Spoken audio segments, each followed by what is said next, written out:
My final hot take of 2025, the iPhone Air is Apple's best iPhone since the iPhone X back in 2017. Here's why. But before we continue, if you do enjoy video reviews like this one where we talk all things Apple products, consider subscribing to the channel and help us get to 1 million subscribers in 2026. But now let's talk all things iPhone Air and what absolutely floored me about it. So just to give you a little bit of reference on my purchasing decisions over the years with the iPhones, I would always go for Apple's best iPhone, their biggest iPhone, their most expensive one, and this year was no different. I pre-ordered the iPhone 17 Pro Max in that cosmic orange, the year before that 16 Pro Max, 15 Pro Max, and the subsequent ones before that, but I also pre-ordered the iPhone Air because I wanted to see what Apple was doing with this kind of weird middle child that kind of almost has no place in the iPhone lineup, at least with the iPhone 17, and that's probably why they didn't include the 17 number in the name of the iPhone Air. And while the iPhone Air might not win any price to performance ratio awards, like something like the iPhone 17 or even the 17 Pro and Pro Max with the amount of features and just hardware that it has built into it, the iPhone Air has been the iPhone that I continuously gravitate to over the last 100 days of using these phones, and my main personal phone number and SIM card, or eSIM, is in this iPhone. So let's talk a little bit about the magic of this iPhone Air, and that starts with the design. The design of this thing, while on the front of it, if you're just looking at the front of the iPhone, it looks like any other large iPhone. It looks like the 16 Pro Max, the 17 Pro Max, has a dynamic island, it's a full screen device, very minimal bezels, and it does have a 6.56 inch display diagonally. So it is larger than the 17 Pro and smaller than the 17 Pro Max from a screen real estate standpoint, fitting kind of right in the middle, which again is kind of a weird situation for this iPhone Air to be in. But when you pick this thing up, it is insane how thin and light it is. It sits at just under 5.6 millimeters in thickness. For reference, if you have an iPad Pro, the 11-inch one, that one's 5.4 inches in thickness, so it's a little bit thicker, about 0.1 millimeters thicker than the 11-inch M4 or M5 iPad Pro, and it only weighs 165 grams, which makes it extremely light. As somebody who lives in the Northeast and it's very cold right now, I do have a dog, I walk my dog, I wear gloves when I walk my dog. When I hold the iPhone Air in my hand, it feels like I have nothing in my hand when I have that glove on, versus when I have the 17 Pro in my hand, you can definitely feel that phone in there. Like, it's so lightweight and so thin that it just doesn't feel like I'm holding anything, to the point where I need to have a little finger loop on there in order to make sure that I'm holding onto this thing and it doesn't fall out of my hands while I'm walking my dog. And I'm sure people are gonna wonder, from a durability standpoint, what does that thinness mean? Now, I haven't tried to bend it, I'm not doing any bend tests, but I have seen plenty of videos online of people trying to bend it, and it is very rigid. It did hold on to that titanium material choice that they did with the last year's iPhone on the 16 Pro and 16 Pro Max, making it extremely lightweight, but also extremely rigid.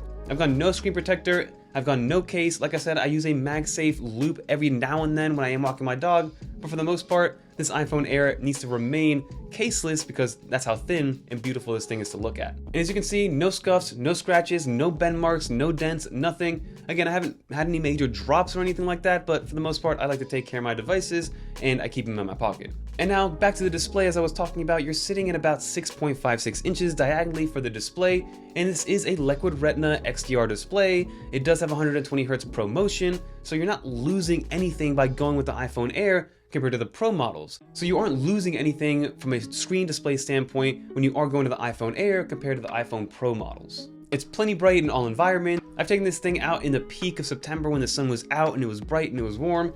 It didn't get hot to the touch. It didn't dim down like the 16 Pro and 16 Pro Max used to do back last year. And then also in dimly lit environments, you can get it really, really low, especially if you have that white point balance turned on. That's something to take into consideration. If you guys know, you know. And then what Apple did here is they actually included the A19 Pro chip from the Pro level iPhones. Now, they did reduce one GPU core, so it's not exactly the same thing, but it is the A19 Pro, and for the most part, it handles everything that you throw at it.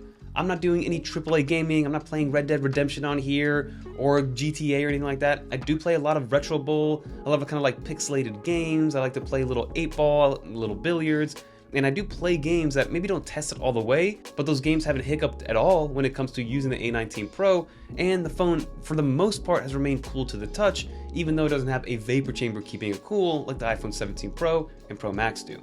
So my day-to-day life, the iPhone Air just feels like a normal iPhone that when you pick it up, feels extremely lightweight, and also when you pick up another iPhone, whether it is a 17 or the 17 Pro Max, those phones feel like gigantic bricks in your hand after using this phone for even just a couple of days.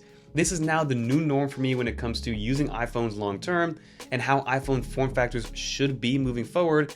But that being said, there are a couple of trade-offs which I had to kind of deal with in the very beginning that I got used to as I continue to move along with my day-to-day experience of the iPhone Air. So let's talk about the glaring one, the jarring one, the camera plateau, the single camera sensor versus the triple camera array, or even the dual camera array on the iPhone 17. That's going to be the biggest hurdle that I personally had to climb. As somebody who would always get the most expensive iPhone, mostly for the cameras, because up until this year, I used iPhones as my main camera for this channel, so I always felt the need to have the latest and greatest camera sensor when it came to using an iPhone.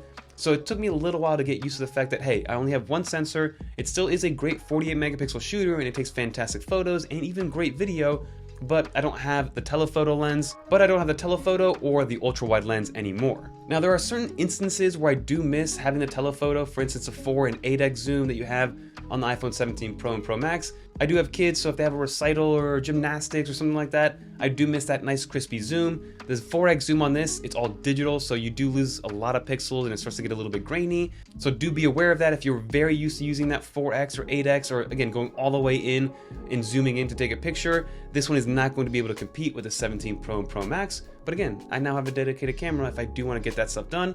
And then the ultra wide, every now and then I do miss the ultra wide, I'm not gonna lie. Especially when it comes to POV stuff or fitting in a couple more people or whatever the case may be. Ultra wide, I do miss it from time to time. If Apple does come out with an iPhone Air 2, I recommend going with an ultra wide camera as a second camera versus a telephoto camera as a second camera, but that's just my opinion. But I have gotten used to just a single camera sensor. It works great, especially in personal use where I'm not really recording or taking pictures for professional purposes. Another trade-off that we have is going to be speaker volume and stereo sound. The main speaker on the iPhone Air is just the earpiece actually. There's no speakers on the bottom, those are just microphones, and that's why you can see that there's very little kind of holes down there because there's no speakers down there anymore. So that is one thing that it's not gonna get nearly as loud as something like a 17 or 17 Pro. Again, I'm mostly listening to stuff with my headphones on or in my car, whatever the case may be. Sometimes I am scrolling through YouTube Shorts or watching a YouTube video or listening to a podcast out loud. As long as there's not a ton of stuff going on around me, it's still gonna be plenty clear, especially if it's just vocal audio versus something that's very bassy or something like that. This has zero bass, if you are wondering.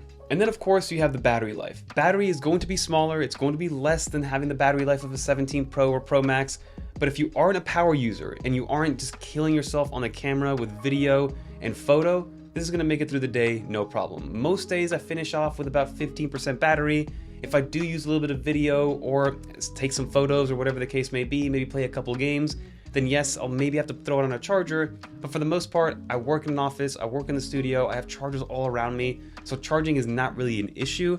And I have battery packs if I need, if for some reason I'm out and away from an outlet for 12 plus hours, then I'll make sure that I have a battery pack with me to charge up this phone. But for the most part, if you're just messaging, doing emailing, a lot of communication stuff, and you are a semi-power user from that sense, you're gonna be fine. It's just if you really start to use the camera where the battery starts to take a big hit. But my one big sacrifice that I didn't think I would actually notice, but ended up noticing, is going to be the USB-C port. And not for the charging speeds. Yes, the charging speeds are a little bit slower. I believe they do cap out of 25 watt fast charging when you are plugged in versus the Pros now I believe can go up to 45 watts of fast charging depending on your charger. But the biggest thing for me is going to be USB-C data transfer speeds. This still has the same USB-C port that the iPhone 17 has, meaning you have 2.0 transfer speeds versus the Pro models have 3.0 transfer speeds. And as somebody who likes to use their phone on a professional basis from a video perspective every now and then, that really slows down your workflow.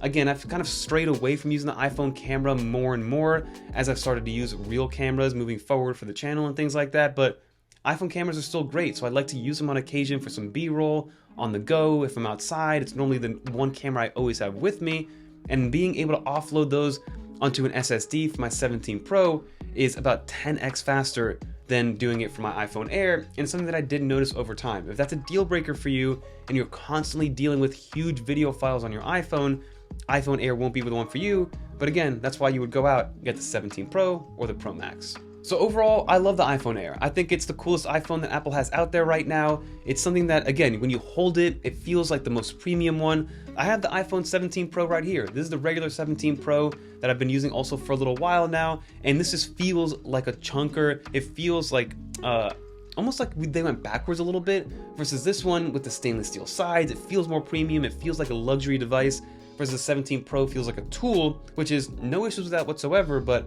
I'm really enjoying this iPhone Air, and this is a conversation starter. The 17 Pro, even in the cosmic orange, everybody has now at this point. The iPhone Air, people still are not really aware about it, especially if you aren't in the tech world, so that one always starts conversations over the 17 Pro. Funny enough, people think when they pick it up, they think it's a Google Pixel if they aren't in the tech world, which I did have a laugh about the other day. But that is my 2 cents and my long-term review of the iPhone Air. If you're somebody who values aesthetic, thinness, portability, and you're okay with some of the trade-offs that I mentioned, because there are trade-offs, and for $1,000, you get more bang for your buck on the $800 iPhone 17 than you do on this $1,000 iPhone Air. If you're okay with making those trade-offs and maybe losing a little bit of that price-performance ratio for the aesthetic, for the thinness, and for all that, iPhone Air is definitely going to be for you, because at the end of the day, it's still an iPhone, and at the face value when you're using it, it's still a perfectly usable iPhone day to day. But that's just my 2 cents on it. If you guys did enjoy this video, leave a little dolphin in the comments down below so I know you made it to the end. And if you guys want to watch more videos like this one, check out one of these videos right here. And until next time, I'm Fernando. Peace, everybody.